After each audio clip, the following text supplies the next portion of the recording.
Hello my fellow cicadas, how are you doing today? And welcome back to another episode of Treadstone, episode 8.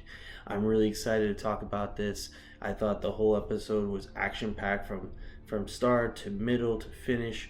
Everything was amazing and I just can't wait to talk about it today.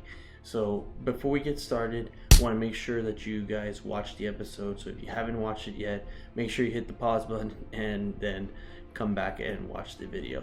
So let's dive in. There's 4 characters this episode. We're going to talk about each one of them a little bit briefly.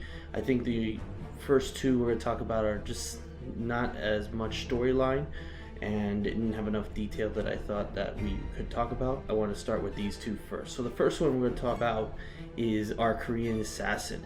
So we leave off with episode 7 that she sneaks into this club to try to listen into the meeting that the colonel has and find out where her family is and maybe use something against him.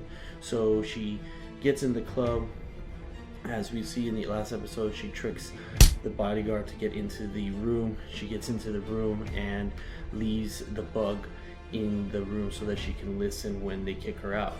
But before they kick her out, she uses that little charm of hers to try to influence Yuri into maybe doing some other things with her in a later date, which we don't know if that's going to happen. I doubt that is, but it's kind of cool how you can see the cicada training coming to play and going into it kind of seamlessly. So I thought that was kind of cool to bring into the episode today. Once she leaves the room, you see her listening into the headset and listening into the meeting between the colonel and Yuri about the Stiletto 6 and where the missile program is, and that the colonel doesn't even fear anything about it because no one can take him down.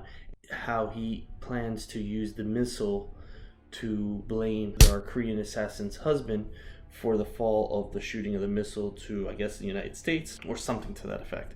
So she obviously gets pissed off about this and breaks into the meeting to try to get her hands on the colonel to find out where the husband is.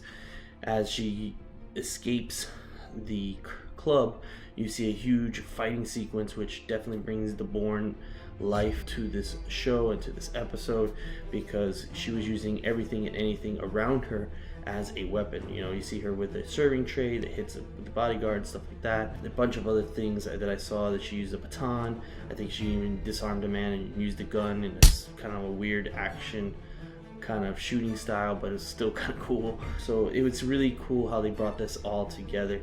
And then she leaves the club finally and is escaping the club. When she does, she realizes that the cops are actually after her. And then once the cops are after her, she gets in a car and drives to the US Embassy and turns herself into the US government, claiming that she has information for the CIA, not knowing that the CIA is behind the whole cicada program, or at least a portion of the CIA is included into the Treadstone area. So it's kind of cool how they're bringing this all together. I see a lot in this episode, and we'll talk about it a little bit further, where characters are going to be soon blending in, and you're probably going to have episode 10, maybe starting at episode 9, where the few characters that we've talked about in the past episodes are going to come together and meet for the first time. So I think it's kind of cool how they're bringing it up. Hopefully we'll find out what happens to John in this time frame in the next 2 episodes, and see if I was predicting right that he's that old man in the beginning of our first episode. So I'm really excited to see. Alright, so we're going to talk about our next cicada, which is Doug.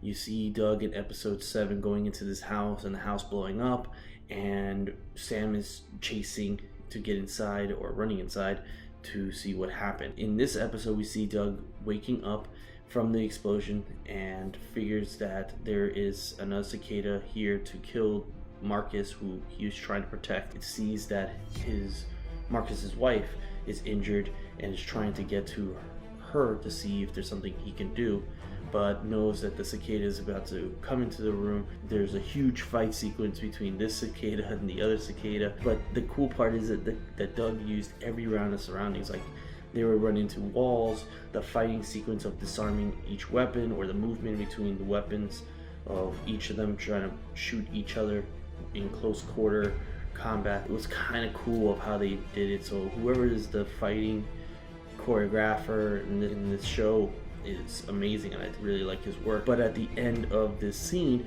you see Doug basically using every piece of wood that's around him that they break, stabs this cicada in the neck. They realize that since Marcus and his wife didn't make it after the explosion, the shots, that Doug may need to go undercover. Uses information that Sam knew about this guy because she recognizes him. He can pull off being the inside guy and try to get some information of who's running the show and maybe get rid of Treadstone once and for all. I love the fact that Doug is really trying to get into this world. They bring this new level of thought process. You get to see how the cicadas were trained. They speak like 8 languages. They have 8 different passports too and everything like that. So I like the fact that the directors and the writers of this show have really brought the Bourne Identity life to this character, specifically this character, because I think it brings a little bit of kind of like the first Bourne movie where the woman is there. A little bit of a twist, obviously, because Sam knows what she's doing a little bit.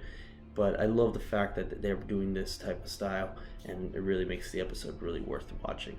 Alright, so we get to our third character, and our third character is going to be Matt, basically with Jacob, who is our cicada. And Jacob, he's trying to convince him so he can turn himself in so that he can continue the fight and find out who activated all these cicadas.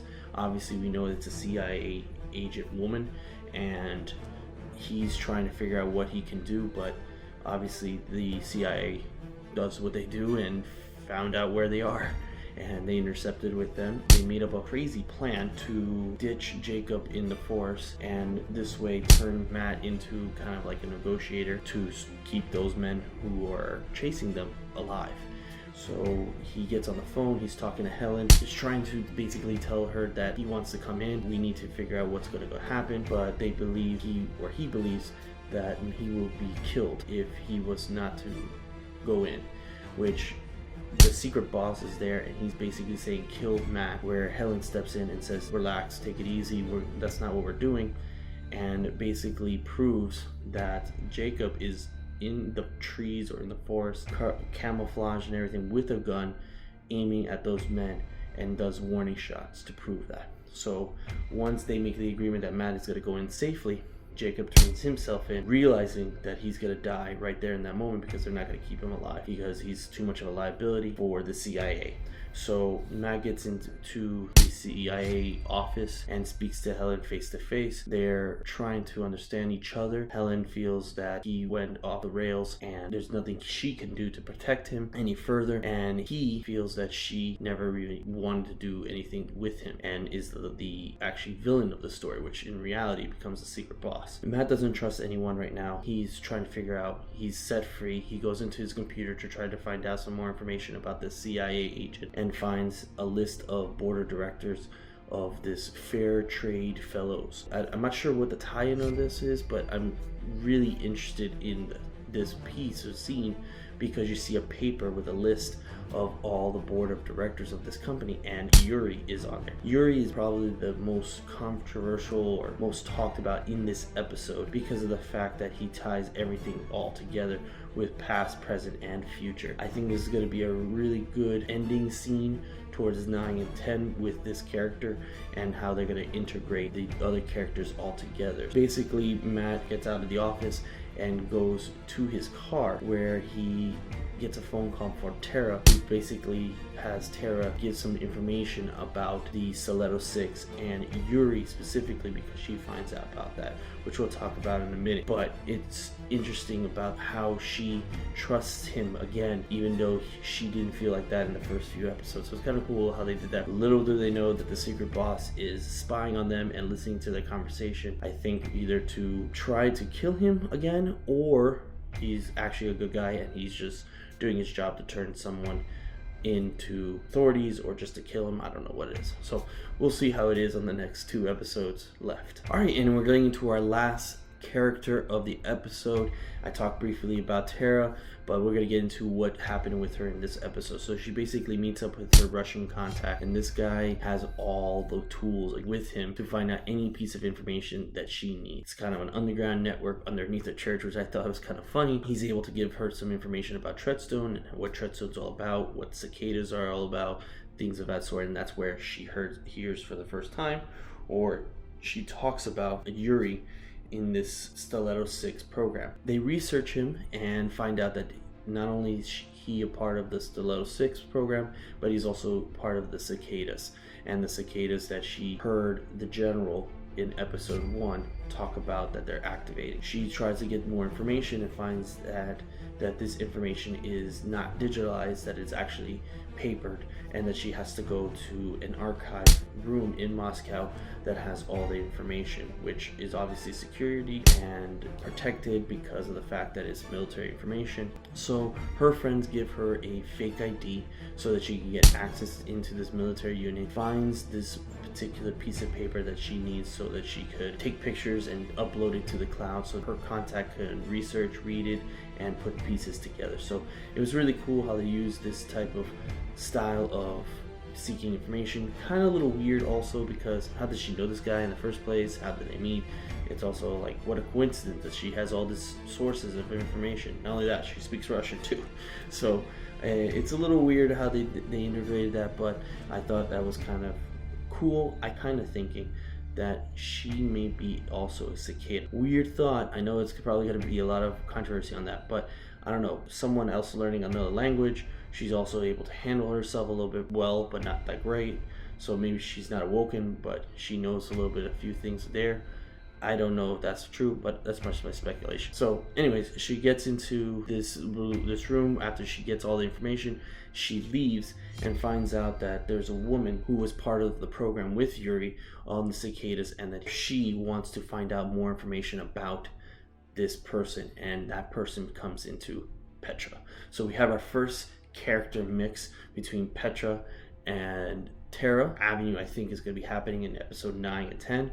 And I think they're all going to be integrated pretty soon. That's the reason why also she was calling Matt to let Matt know she was on her way to Petra and to talk to her face to face so that she could figure out what's going to go and happen. It's going to be really interesting how Petra is going to handle the conversation. Obviously, she's going to be a little bit suspicious. I also thought it was a little weird that she's already in Moscow after she just left Yuri in Greece. So I thought it was kind of weird, but you know, this is television. Alright guys, well that's all I have for today. Thank you so much for watching. I really appreciate you taking the time.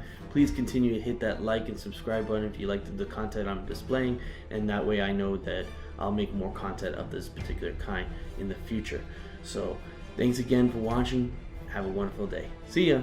Bye.